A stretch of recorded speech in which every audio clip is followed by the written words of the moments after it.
Hi everyone, it's Sam, NFTstatistics, and this is your Proof Daily NFT Countdown.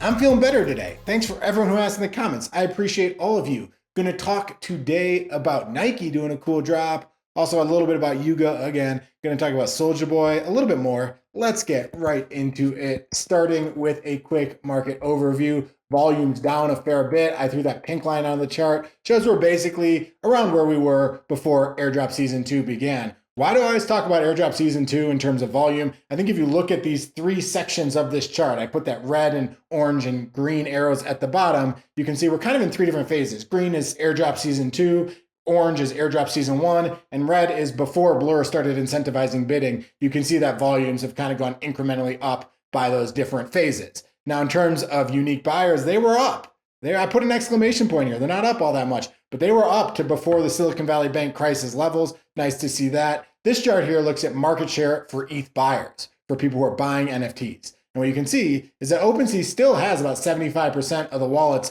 that are buying NFTs using OpenSea. It's just those wallets are buying lower value NFTs, which is why the ETH volume on Blur is so much higher than on OpenSea. The OpenSea share of wallets has actually been rising a little bit over the past couple of weeks. In terms of flips, we had another day of unprofitable flips. So we had a nice little stretch there on the back of Nakamigos where traders were profitable. Past 2 days, they have not been profitable. Where have they been losing the most money? Really in Doodles. Doodles 182 ETH lost by flippers yesterday. But that means at least that the paper hands are gone, right? Right?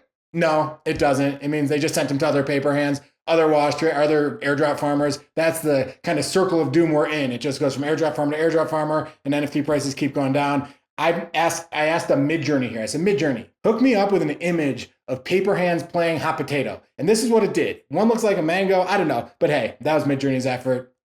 Figured I'd show you that. In terms of OpenSea Pro, let's talk about OpenSea Pro. Just launched. You can see that the number of trades on OpenSea Pro was actually up a fair bit, something like 6x to before OpenSea Pro was launched. So that's a little bit of progress. It's still honestly not a ton of volume when you look at actual ETH volume that's happening from OpenSea Pro, but still interesting to see that. I wanted to see, because OpenSea Pro is an aggregator, where are they sending those trades to? You can see about 2/3 of them are going to OpenSea, about 1/3 of them are going to Blur, and everything else gets basically nothing.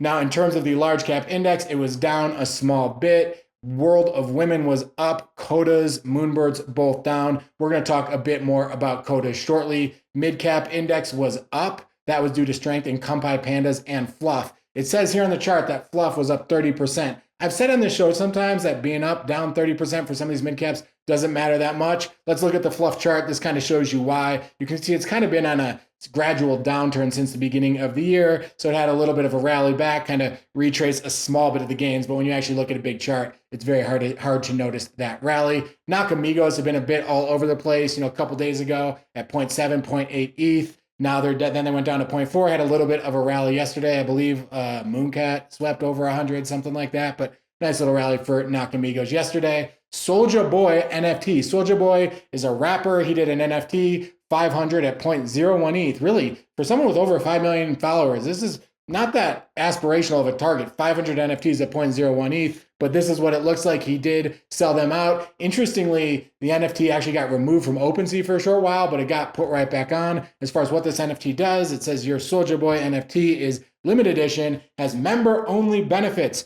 and early access to exclusive unlocks on the upcoming Soulja Boy 3D meta video games. That's about the video game, I guess. Now, in terms of where the trades were, it minted at 0.01. This, trades went all, you can see where there was kind of that delisting from OpenSea, but some of the trades got up to 0.35, 0.4. So there were some pretty big trades on this NFT. Right now, the floor is around 0.09 ETH. In terms of art projects, there were 4 projects that did 10 ETH of volume or more, all mostly on just like individual trades. Let's look at a few of those. A Fidenza sold for 58 ETH. This is the second sale of a pretty nice Fidenza below 60 ETH. So it feels like the clearing price for Fidenzas is getting a little bit lower. This here is a Fontana on the upper right by Harvey Rayner Pattern Co. for 2.79 ETH. Very low price for him. This is another NFT that is kind of gradually seeing a floor price decline from about 8 to about 3 right now. Nice anti-cyclone at the bottom left there, traded for 8 ETH. That is above the floor. And a Meridian for 6.46 ETH. That is below the floor. So 4 interesting art block sales happening. Second thing to talk about. Let's talk about Nike. Nike announces Air Force One collection. For you sneaker junkies out there, and a lot of NFT people are really into sneakers, this will probably speak to you, probably know more about this than I do. Here is the tweet from Nike. In 1982, an icon was born. In 2023, it will be unleashed. They wrote a little thread, a few of the things that they said. They said dot swoosh. Remember, they made that site a little while ago called dot swoosh, which is their Metaverse meets Nike platform, separate from RTFTK or Artifact, which is owned by them. But it's their first ever virtual offering for dot swoosh.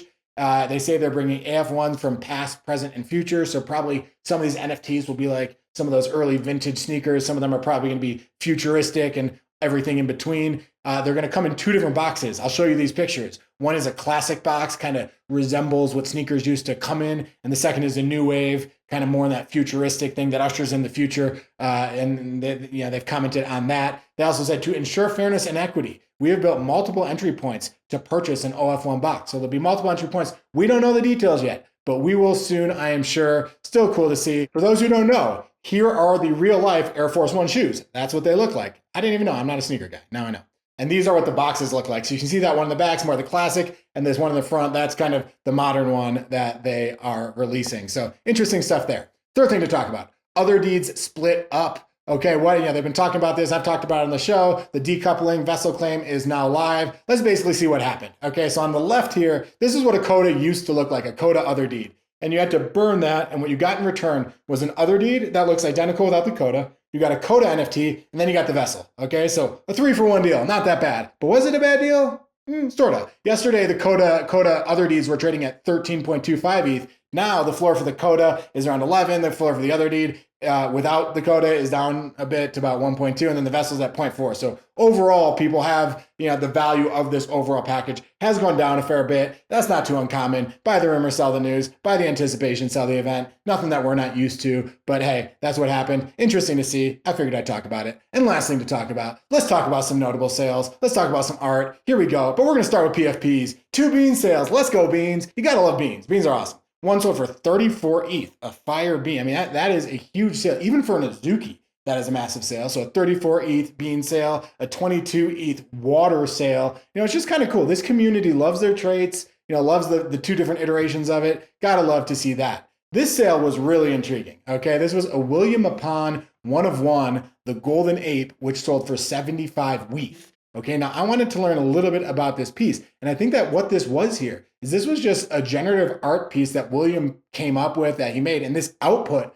just happened to look like a golden ape. You can see that eye in the upper right. And it kind of became this grail on his 1 of 1 page, just kind of a random output that happened to look like golden apes. We're NFT people. We love apes and we love gold. This is like the perfect NFT for our community. Sold for 75 WETH. Congratulations to William Mapan. That is a serious sale in this market. I wanted to look at William Mapan's other 1 of 1s, and he's just got some really cool stuff. I love this thing on the left, this piece on the left here. It shows kind of paint and texture all created through a generative algorithm. Really convincing, really cool stuff. This one on the right, a bit more kind of like a blot, kind of an Asian look and feel, but really beautiful piece. I mean, William's just got such good work. One of the great artists of the time when it comes to generative art. So congrats there. And then the last piece to talk about is this piece called Bridge of Death by Dangiuz. I actually asked ChatGPT, how would you pronounce this name in Italian? And ChatGPT told me Dangiuz. Okay, so that's what we'll call him, Dangiuz. Okay, and this piece sold for 30 ETH. Big sale, really cool piece. I really like the ambiance and everything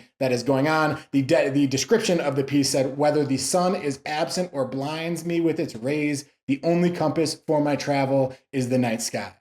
Pretty cool, like it. In terms of the other big sales that Dangiuz has had in the past, he's had just some massive sales. This piece on the upper left for 120 ETH. He's had one for 75, one for 66, and one for 50. All here. Really cool descriptions on each of these pieces. I kind of enjoyed going to check them out. Checked out his website. Got a little bit of a bio description from him. Dangiuz, the pseudonym of Leopoldo D'Angelo, is a visual artist, art director, and graphic designer from Turin, Italy. He is best known for his romantic cyberpunk aesthetic and dystopian sci-fi look. His work has been featured in all sorts of TV channels, magazines, and other publications. So really accomplished artist. He's done very, very well for himself in the NFT space. Now, also on his website, I saw this is kind of cool. if you don't want to spend 30 ETH on an NFT, but you want one of his pieces hanging up on your wall, you can actually go to Redbubble and buy this art for 35 bucks. So I will be doing that. I'm going to go buy a couple of these pieces for a wall because I actually really think this is very cool art. So that's awesome to see. That's all from me today. I really hope you enjoyed the show. If you did, give us a like below. Give us subscribe to the channel. Give us a comment. Tell us what you're thinking. You know what? Retweet my tweet about the show. That helps other people see it, helps us grow our following, keeps us motivated. We appreciate it. We appreciate you. We'll be back tomorrow and every weekday with another show. Have a great day.